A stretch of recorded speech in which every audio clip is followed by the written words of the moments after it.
गाम घर में जो सबसे बेसी झूठ बाजत ओ सीधे झूठ नहीं बाजि दै छै, ओकर झूठ बाज एकटा तरीका होइ छै।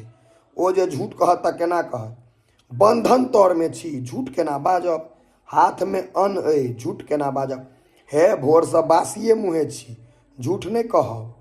तऽ कहत ककरो जे हाथ में पाइ अइ झूठ नहीं कहब, हे जनता महादेव झूठ नहीं कहब, और कैटा अपन सिस्टम भिड़ा देत। लेकिन एहन आदमी जे रहत सबसे बेसी झूठ बाजत। ओ जखन कहत तऽ किछो ने किछो एहिमे अड़चन लगा देत, एकटा ओट लगा दै छै, लेकिन झूठ बजबे करत। ओकरा सबके छिच्छा रहै छै। आब तऽ घोर घोर कलयुग आबि गेलैए एकदम। अहाँ झूठ बात जे बजबै तऽ ओहिमे गिरगिट कहत ठीक ठीक ठीक ठीक।